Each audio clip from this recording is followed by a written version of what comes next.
Sesungguhnya kekuatan pikiran itu mampu melahirkan penyakit dan juga menyembuhkannya. Nah, ini dasarnya pikiran, dasarnya akal tadi. Kalau pikiran kita positif-positif, kita lebih ceria, lebih segar, lebih sehat. Tapi begitu pikiran kita negatif-negatif, ya kita akan sakit.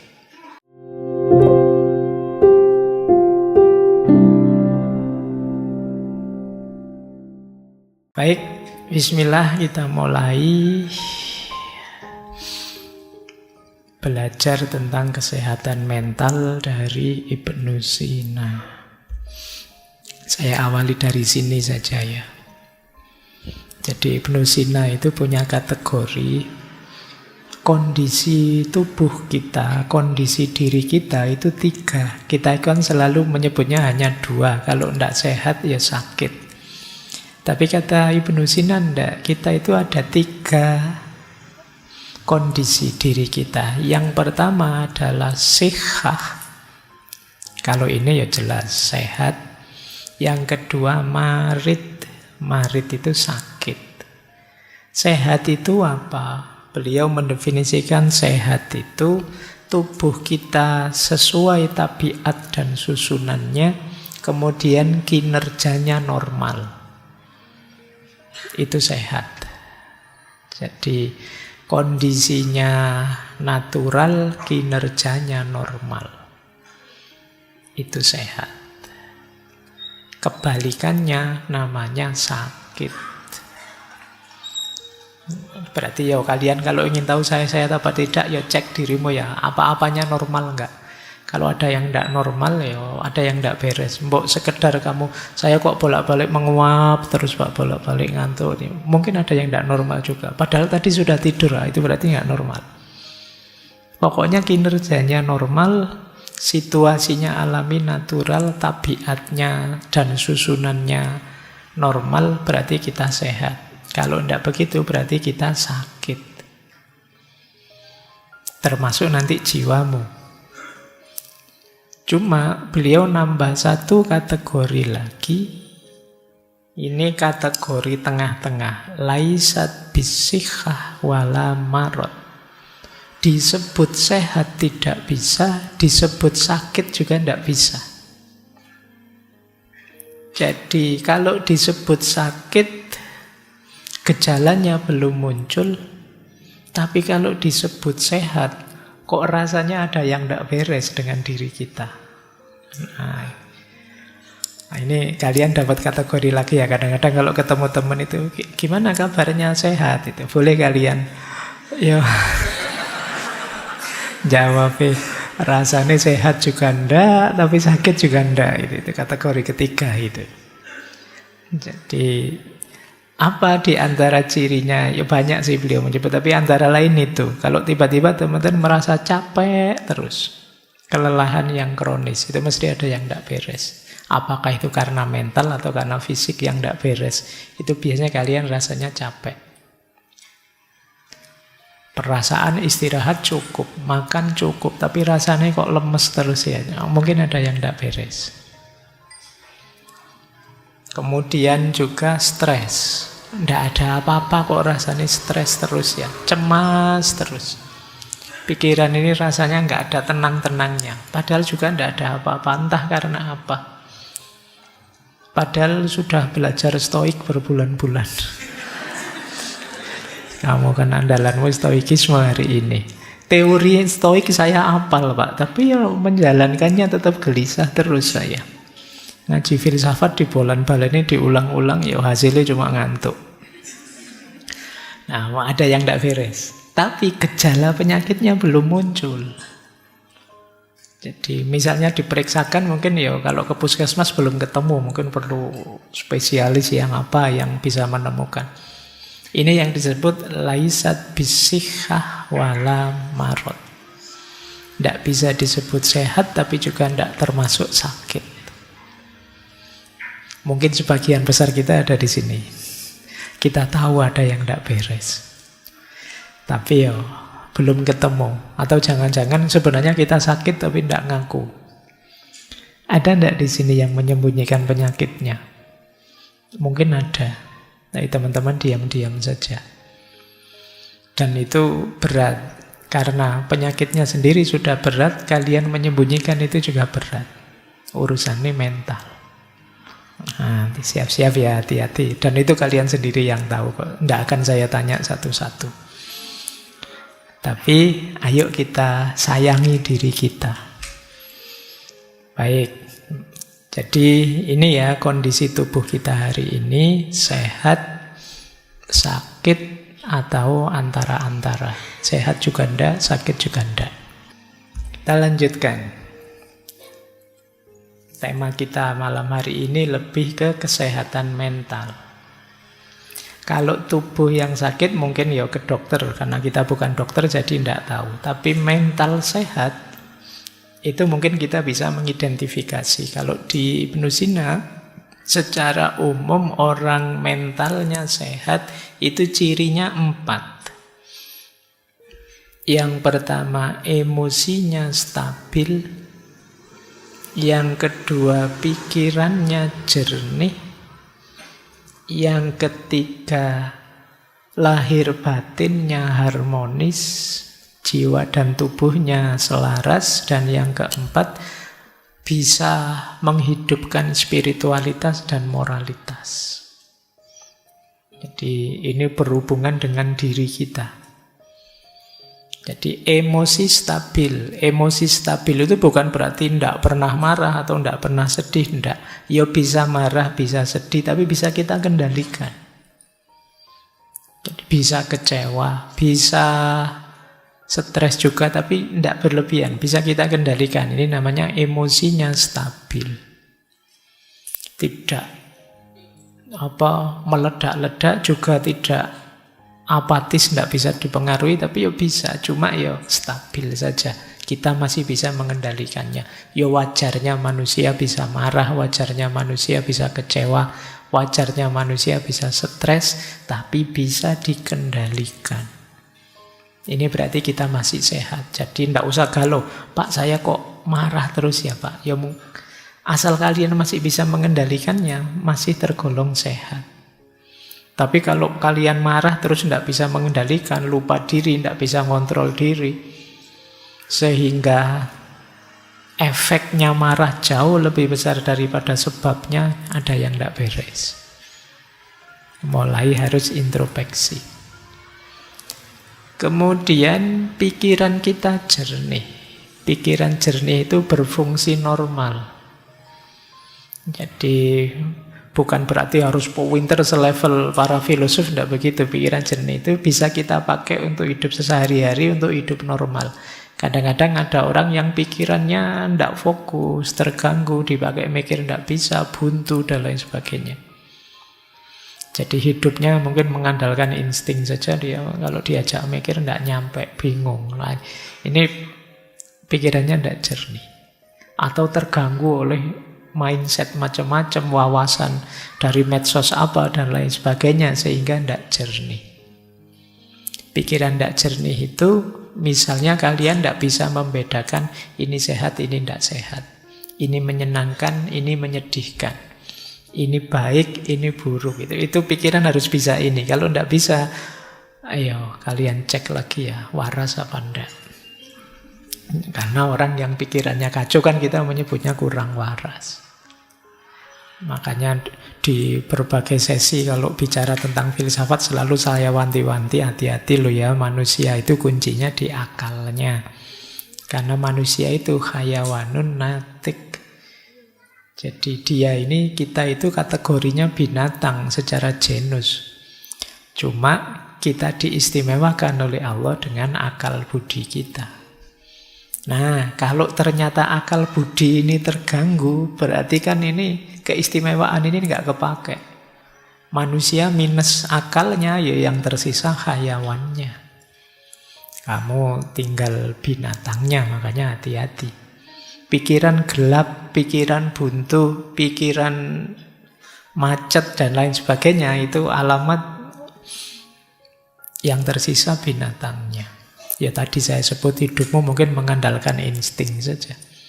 Nggak tahu sih Pak, saya pilihan baik mana, buruk mana, kira-kira aja lah Pak. Nah, ini kamu mengandalkan insting saja. Maka kalau pikiranmu bermasalah, ayo disembuhkan. Jangan dibiarkan saja karena kuncimu ada di situ. Yang ketiga, harmoni antara jasmani dan rohani. Batin harus sehat, fisik juga harus sehat karena dua-duanya saling mempengaruhi. Nanti Ibnu Sina ini orang pertama yang punya konsep yang sekarang disebut dengan psikosomatis. Jadi jangan dikira mental itu, batin itu tidak mempengaruhi fisik dan juga sebaliknya. Dua-duanya saling mempengaruhi. Kalau mentalmu sedang galau, sedang kacau, lama-lama bisa saja itu kena fisik. Nah, kalau kalian kan biasanya pakai istilah kena mental. Nah, bisa saja dari kena mental, lanjutannya kena fisik. Sakit beneran. Pernah enggak kalian ngalami apa-apa, nilaimu tiba-tiba drop, jatuh, terus pulang-pulang kamu ngereges? Panas badanmu. Nah, itu jenis bagaimana kondisi mental bisa mempengaruhi fisik. Nah, nanti teorinya panjang dari Ibnu Sina. Dan yang keempat, jangan lupa batin kita itu ada unsur spiritualitas. Ada fitrah religiositas. Ada nurani yang mendorong kita untuk bermoral. Ini juga harus hidup. Kalau ini tidak hidup, ada yang hilang dari kemanusiaan kita. Jadi kalau kalian hanya fokus di 3 yang atas, lupa bahwa kita punya spiritual, ada unsur moralitasnya, ya nanti ada bagian tertentu hidupmu yang hilang. Itu kadang orang merasa hampa, merasa jemu, merasa tidak bermakna, dan lain sebagainya. Karena urusan makna hidup, kedalaman hidup itu adanya di spiritualitas. Jadi ayo dicek kalian termasuk mentalnya sehat apa tidak. Kalau tidak, ayo diobati pelan-pelan. Karena sulit kalian bisa sukses kalau dalammu tidak sehat, mentalnya tidak sehat. Kita lanjutkan. Nah, ini konsep dasarnya Ibnu Sina. Kita kenali dulu ya, sisi dalam diri kita, jiwa kita. Hubungannya dengan akal, hubungannya dengan kesehatan mental.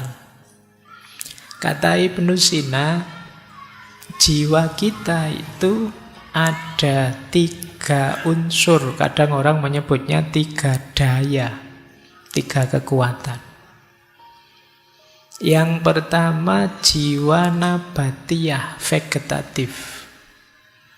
Itu isinya tumbuh dan reproduksi. Jadi dorongan untuk tumbuh, bereproduksi. Tiba-tiba teman-teman ingin makan, lapar, ingin kawin, bereproduksi. Itu muncul dari daya jiwa namanya vegetatif. Jiwa nabatiyah. Seperti tumbuh-tumbuhan. Nanti ada unsur hayawaniyah. Ini hubungannya dengan emosi, keinginan, cita-cita. Nyari enak, nyari senang, persepsi indrawi. Ini jiwa hayawaniyah. Jadi kalian punya keinginan apa, punya hasrat apa, punya emosi apa. Nah itu hayawaniyah, jiwa sensitif. Yang ketiga ada insaniyah, jiwa rasional. Berpikir, memahami, termasuk unsur moralitas, spiritualitas, itu bagian dari daya jiwa insaniyah. Jadi lapisan diri kita, jadi di balik yang jasad ini, di dalamnya ada aspek vegetatif, sensitif, rasional, nabatiyah, hayawaniyah, dan insaniyah. Yang disebut kesehatan mental, kata Ibnu Sina itu kalau antara hayawaniyah dan insaniyah seimbang. Saling mendukung, saling selaras. Emosi dan pikiran saling selaras. Cuma kata Ibnu Sina, keselarasan di dalam itu harus dikomandoi oleh insaniyah, oleh yang rasional. Jadi akalnya harus menang, rasionalnya harus menang, ilmunya harus menang. Jadi jangan dibiarkan hayawanannya dominan atau vegetatifnya dominan. Apa ada Pak orang yang hayawanannya, kehewanannya lebih dominan? Ya ada orang yang ambisi, emosional, segala cara ditempuh asal cita-citanya tercapai, itu hayawaniyahnya dominan. Tidak peduli aturan, tidak peduli norma, hayawaniyahnya dominan. Apa ada Pak orang yang vegetatifnya dominan? Ada. Kalau kalian tiap hari rebahan saja, makan, minum, terus bangun-bangun mikir, kapan ya aku kawin, kapan ya, nah itu berarti dominanmu vegetatif saja. Nah, kan sekarang banyak orang bilang, wah hari ini banyak generasi rebahan, itu berarti orientasimu vegetatif saja. Kata Ibnu Sina, daya yang di dalam ini ayo dikendalikan dengan akal yang sehat. Jadi dialah yang tahu mana yang baik, mana yang buruk. Dialah yang bisa ngerem, dialah yang mampu mengendalikan. Akalnya jangan kalah, ilmunya jangan kalah. Cuma syaratnya tadi, akalnya harus jernih, pikirannya harus jernih. Ya kalau pikiranmu sudah kacau, ya sulit. Pikiran bisa mengendalikan. Jadi ini kesehatan di dalam. Makanya kata beliau, akal itu perannya 3 kalau bisa ya. Dia harus mengendalikan. Yang pertama mengendalikan emosi. Yang kedua, mengendalikan hasrat. Yang ketiga, memahami nilai. Ini tugasnya akal. Mengendalikan emosi, ya mengendalikan marah, sedih, takut. Kalau kalian mengalami itu, ayo dikalahkan itu dengan pikiran yang rasional. Kok aku marah sampai segitunya ya? Rugi aku, padahal hal kecil saja saya marah sebesar itu, efeknya luar biasa. Wah emang kalau gitu jangan marah yang berlebihan. Kok aku sampai setakut itu ya? Padahal kalau saya takut, saya akhirnya mundur, tidak mau maju lah. Kalau saya tidak mau maju, saya dapat apa? Sudahlah maju saja, resiko nanti kita bahas belakangan. Ini akalmu menang. Jadi kalau kalian bisa menjadikan akal ini yang mengkomando, ya hidupmu akan lebih bahagia. Jadi yang pertama pengendali. Yang kedua mengendalikan hasrat, ngerem hasrat. Ini hasrat ini kadang kita pakai istilah nafsu. Yang bisa ngerem nafsu itu harus akal. Misalnya tiba-tiba pacarmu misalnya WA, nginep yuk misalnya. Ya kan, terus pikiranmu macam-macam kan, wah ini. Tapi kalau akal sehatmu jalan, ndak wong kita belum apa-apa, belum siapa-siapa. Enaknya sebentar, resikonya panjang misalnya. Ini akalmu menang. Tapi kalau akalmu kalah, ya wassalam, besok viral mesti. Jadi perhatikan, akalmu harus selalu waspada. Baik, yang terakhir, akal mampu memahami dan mengenali nilai-nilai. Oh, ini baik, ini buruk. Nah, yang benar ini keliru. Ini akal harus selalu memilihkan. Jangan dipilihkan oleh nafsu. Dipilihkan oleh ketamaan, dipilihkan oleh hasrat ingin menguasai, dipilihkan oleh dorongan seksual dan lain sebagainya. Tapi pastikan yang milih itu akal. Syaratnya akal harus sehat. Oke ya, jadi batin kita yang 3 lapis tadi, semoga pengendali dan rajanya adalah akal. Karena kalau yang menang yang lain-lain, kalau yang menang yang vegetatif itu biasanya kita cenderung hidup ini nyari enak saja, tidak mau tidak enak. Kalau kita ada di yang sensitif hayawaniyah, itu ambisius. Kadang menghalalkan segala cara, tidak tahu kapan berhentinya, pokoknya nabrak terus, maju terus. Nah, yang terakhir yang harus menang, daya insaniyah. Disitulah kita jadi manusia. Karena kalau yang di yang pertama, yang nabati itu kita jadi tumbuhan saja, belum jadi manusia. Kalau di hayawaniyah kita jadi hewan. Ayo jadi manusia. Pencirinya manusia akal. Baik, ini yang tentang akal sudah ya. Disitulah pentingnya akal sehat. Sekarang kita mulai masuk ke kesehatan mentalnya.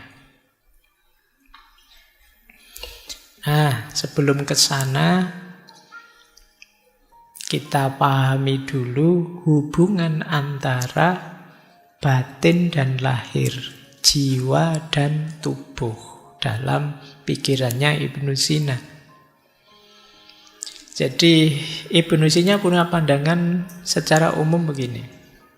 Yang pertama, jiwa itu penggeraknya tubuh. Jadi jiwa adalah prinsip kehidupan. Kita itu kalau hanya jasmani saja, tidak ada jiwa, namanya bukan manusia.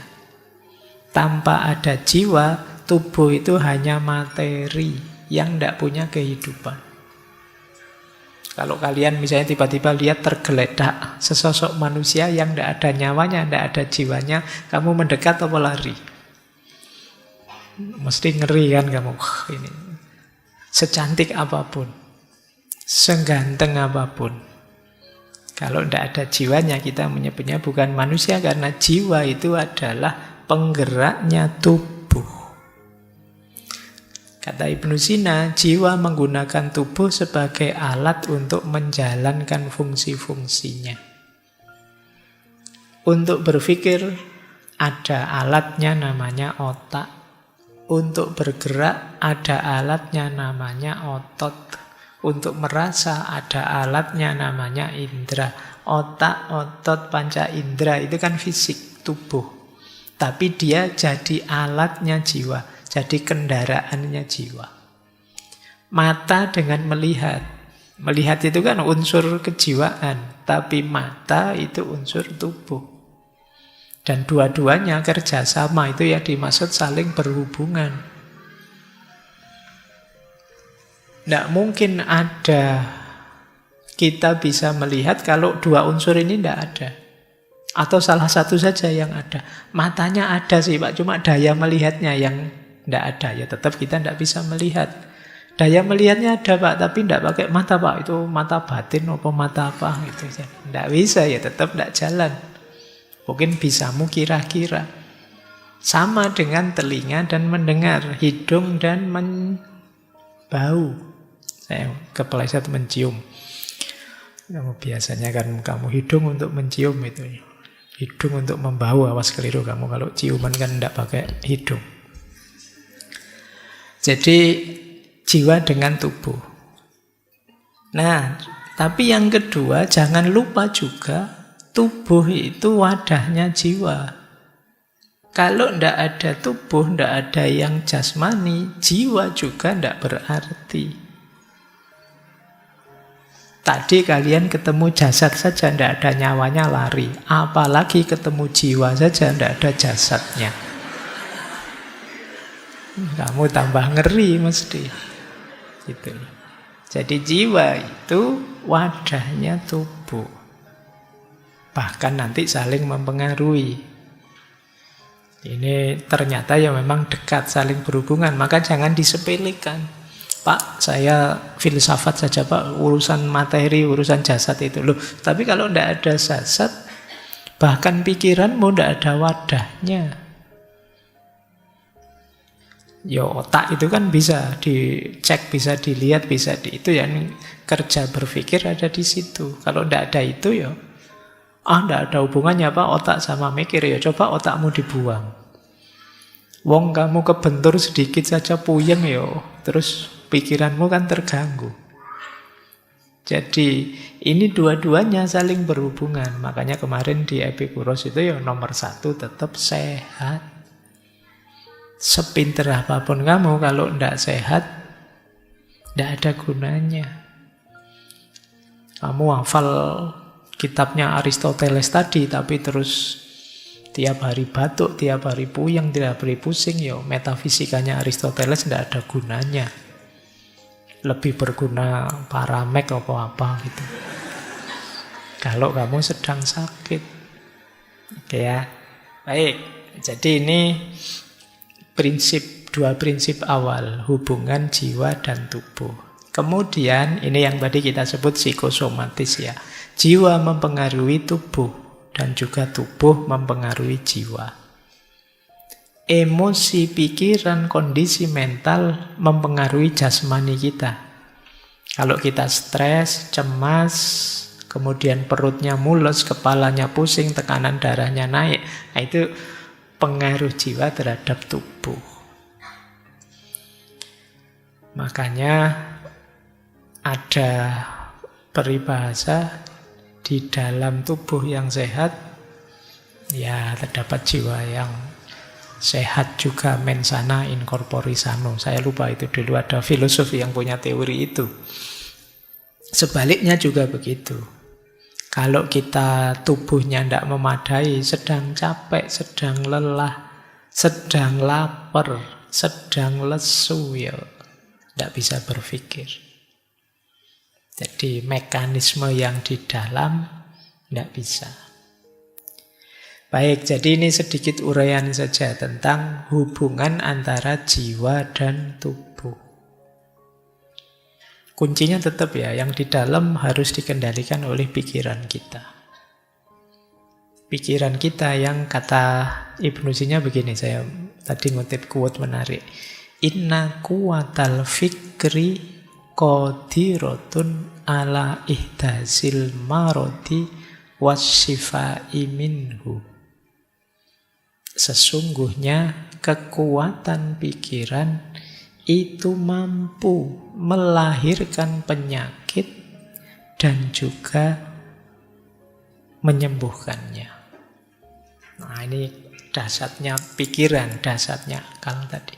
Kalau pikiran kita positif-positif, kita lebih ceria, lebih segar, lebih sehat. Tapi begitu pikiran kita negatif-negatif, ya kita akan sakit.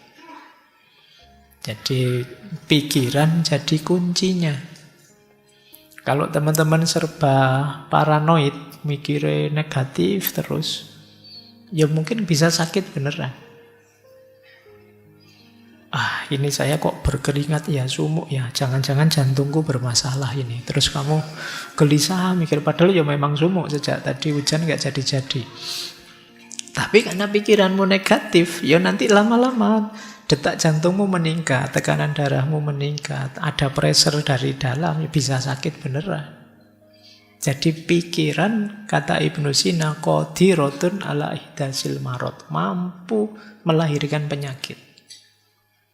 Demikian juga dia bisa menjadi obat. Kadang-kadang kamu pusing-pusing sedikit, enggak apa-apa, pusing kayak gini biasa kok, masih bisa jalan. Tapi kalau pusing sedikit, wah ini jangan-jangan gejala stroke ini.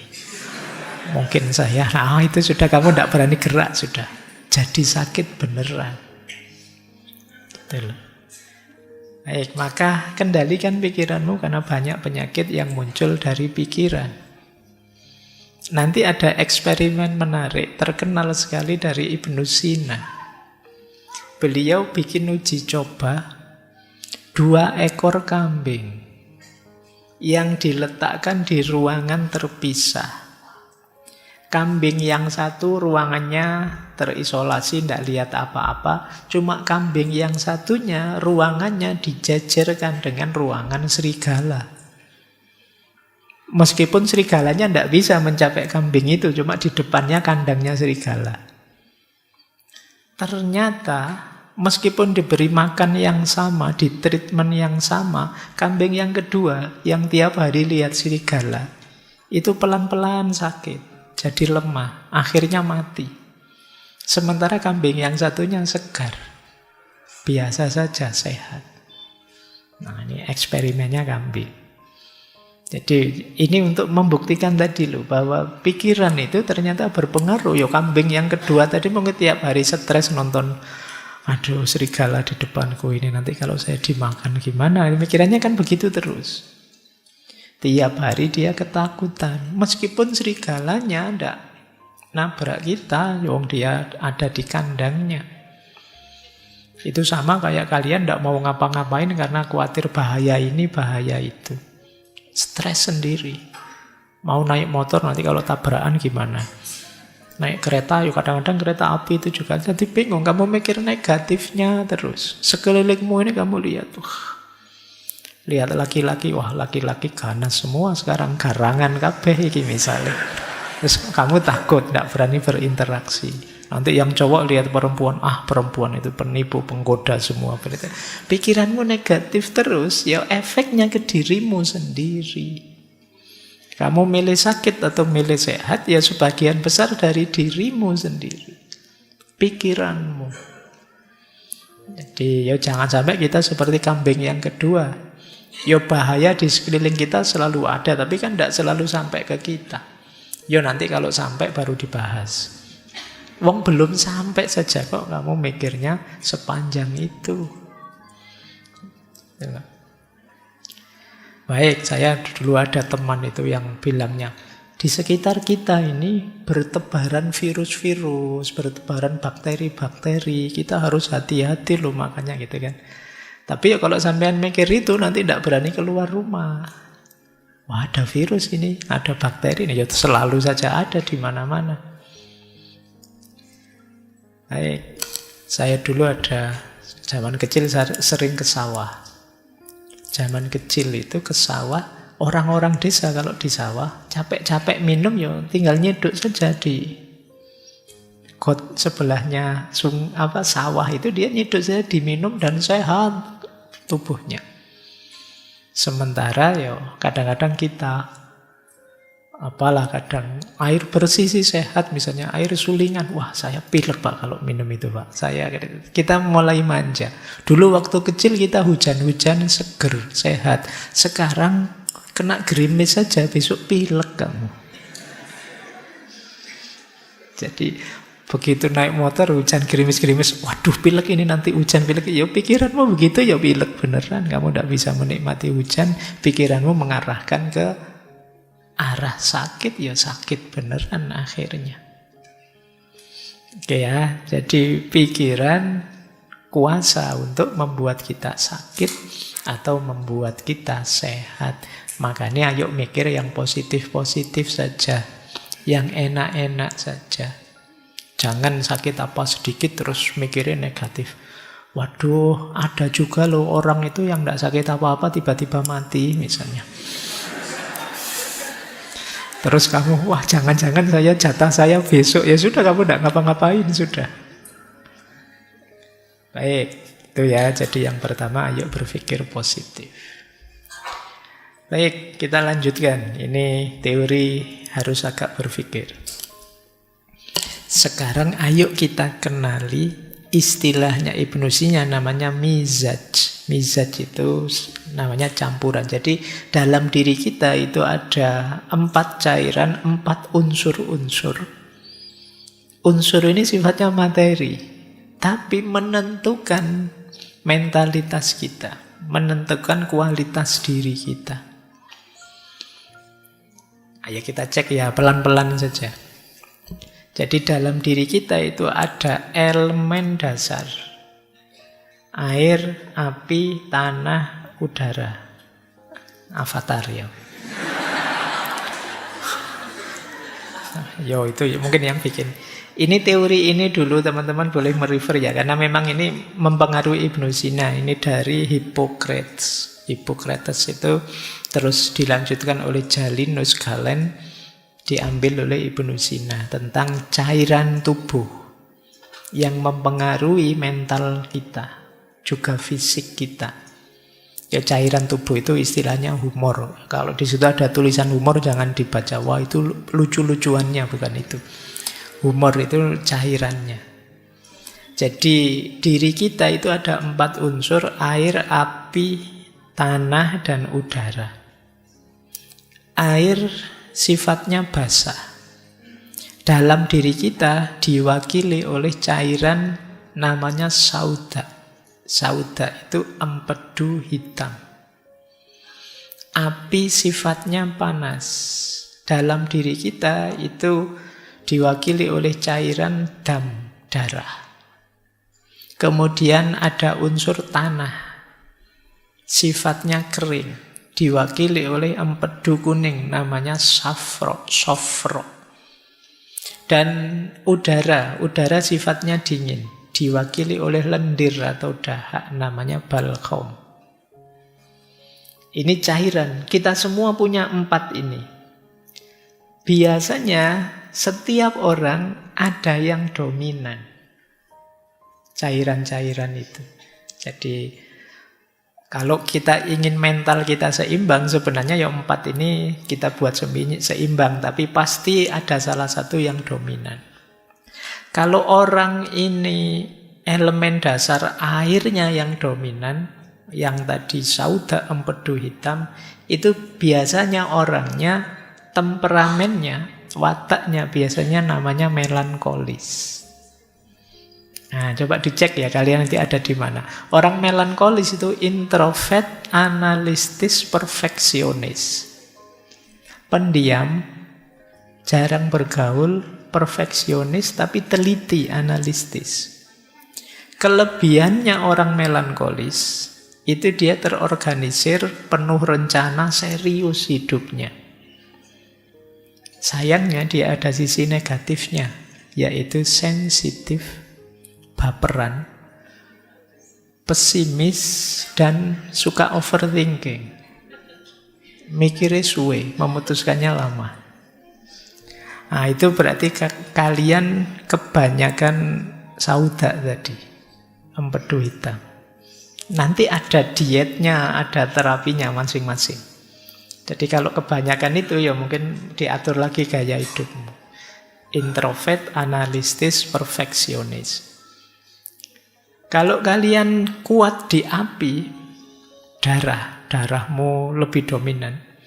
Kepribadiannya namanya sanguinis.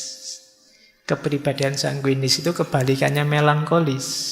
Dia ekstrovert, optimis, spontan.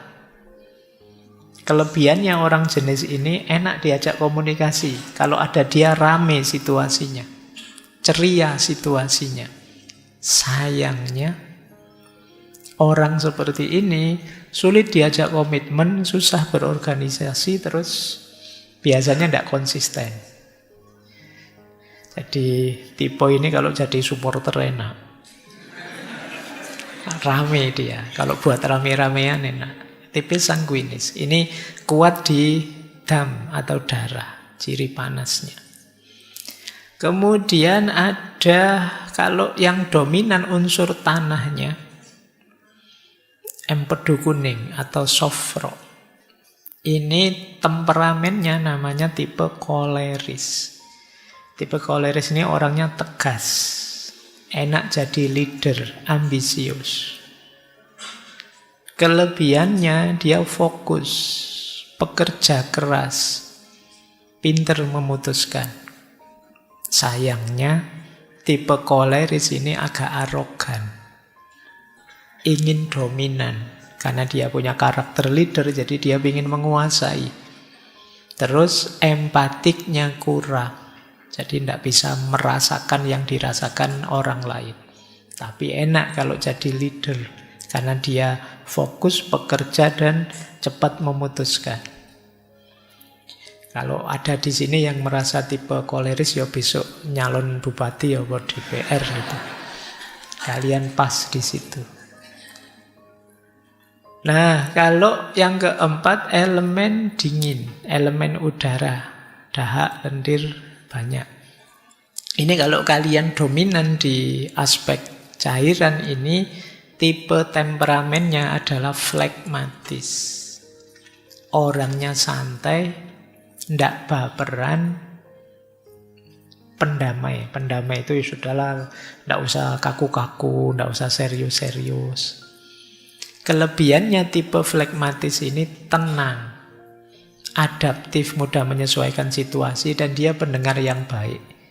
Kalau kalian punya teman tipe flegmatis ini enak, hidupmu nyaman. Sayangnya, orang tipe ini itu kurang ambisius, cenderung malas.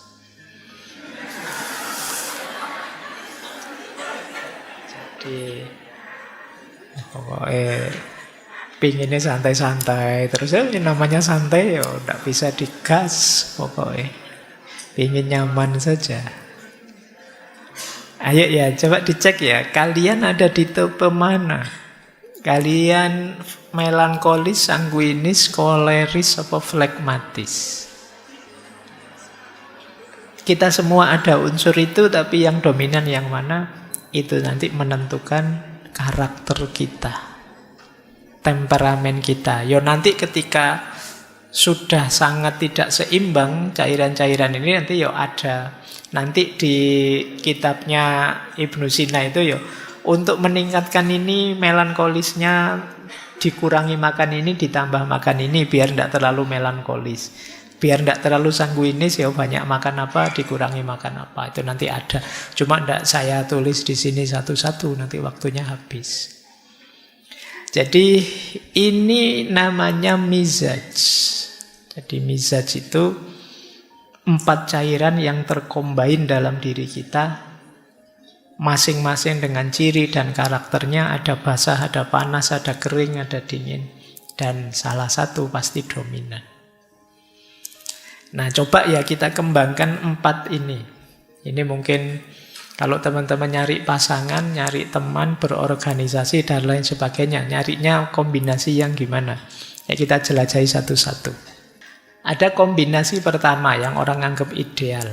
Orang sanguinis dengan orang melankolis. Ini jangan diterjemahkan sekedar nyari jodoh ya. Tapi boleh ke sana juga. Orang sanguinis itu kan tadi agak meledak-ledak, ceria, spontan. Kalau ketemu melankolis imbang. Karena orang melankolis itu lebih serius. Jadi lebih rapi. Maka sanguinis melankolis ini kombinasi yang pas. Yang satu meledak-ledak, yang satu bisa ngerem. Tapi tantangannya, kalau pasangan seperti ini, bisa saja nanti yang melankolis jengkel terus. Karena yang sanguinis nggak pernah serius. Terlalu ekstrovert. Atau yang sanguinis juga jengkel terus. Ini orang kok serius, terus sensitif, terus tidak bisa diajak santai. Jadi ada tantangannya, ada kelebihannya. Ini kombinasi ideal pertama. Ya nanti kalau kalian coba ya, temanmu tipe apa, kamu tipe apa, itu ada di mana? Kalau sanguinis Pak, bubar. Ya, rame mesti. Ya, kalau melankolis ya sunyi, senyap, sepi, tidak ada suara, tidak ada. Oke, ya ini tipenya memang beda-beda. Baik, ini kombinasi ideal pertama. Bisa juga kombinasi ideal kedua.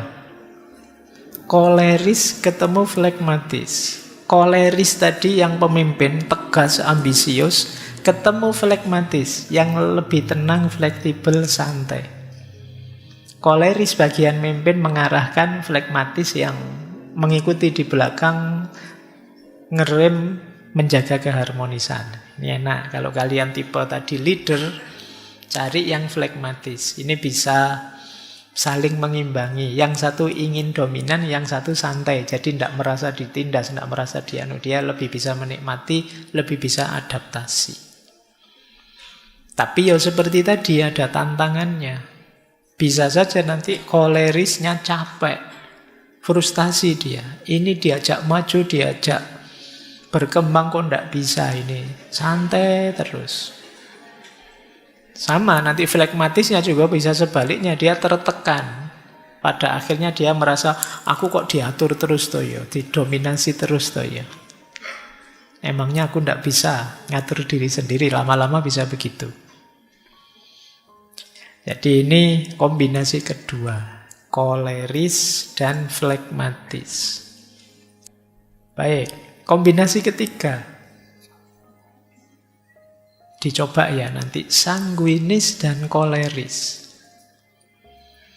Ini mungkin juga bagus. Sanguinis yang ekstrovert tadi, dia kreatif, dia ceria. Sementara koleris itu bagian yang mengarahkan, yang mimpin.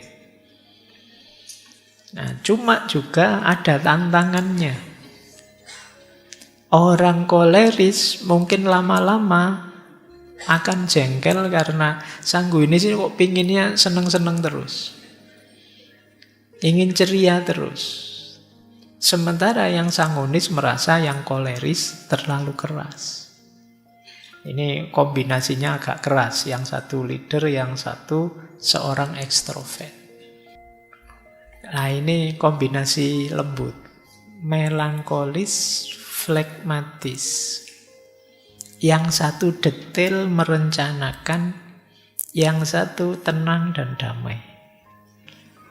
Aman ya. Cuma ya tadi, akhirnya sunyi senyap. Jadi, tidak ada yang dominan. Dua-duanya pasif. Baik, ya mungkin kalau sedang bareng-bareng, dua tipe ini ya isinya asik dengan dirinya sendiri. Nanti yang satu bilang, "Mbok kamu ngomong apa gitu?" "Ngomong apa ya?" Jadi tidak ada, akhirnya tidak ngomong-ngomong, akhirnya diem semua. Nah itu sama-sama tipe sunyi. Baik, terus ada tipe koleris, melankolis. Ini tipenya kan kalau digabung-gabung bisa jadi 6 tipe. Tipe ke-6, koleris, melankolis. Koleris leader, dia punya visi besar, sementara melankolis itu detail, perfeksionis. Nah ini kombinasi luar biasa kalau bisa ini. Cuma nanti bisa saja perfeksionisnya melankolis membuat koleris tidak sabar. Ini kok semua usul dibantai semua. Kok selalu saja ada kurangnya. Mau dieksekusi kok dicegah terus. Ini bisa jengkel pada akhirnya kalau kombinasi koleris melankolis ini. Jadi yang melankolis juga bisa saja tertekan. Ini orang kok tidak sabaran sih, kok gerusa-gerusu sih, masih belum siap kok mau dieksekusi. Bisa saja begitu. Ini tipe koleris melankolis. Nanti ada tipe, ini terakhir, kombinasi ke-6. Sanguinis flekmatis. Yang satu ekstrovert, semangat. Yang satu tenang, nyaman, harmonis. Pada akhirnya mungkin sanguinis dianggap terlalu impulsif, sementara yang flekmatis dianggap terlalu santai. Kebalikannya yang diam tadi ini juga nanti bisa clash. Yang satu ingin ceria, yang satu santai saja, tenang saja. Nah itu bisa saling jengkel pada akhirnya. Meskipun ya dari sisi idealnya bisa saja pas. Makanya di situ istilahnya tantangannya. Oke ya, jadi ini contoh saja sih, ini gambaran saja. Seandainya temperamen-temperamen tadi kita cocok-cocokkan, kita jodoh-jodohkan. Baik, paling tidak teman-teman sekarang sudah tahu ya. Di dalam diri kita ternyata ada pertarungan antar cairan. Yang istilahnya humor tadi, ada yang dominan, ada yang tidak. Nanti ada hubungannya dengan gaya hidup, ada hubungannya dengan makanan dan lain sebagainya.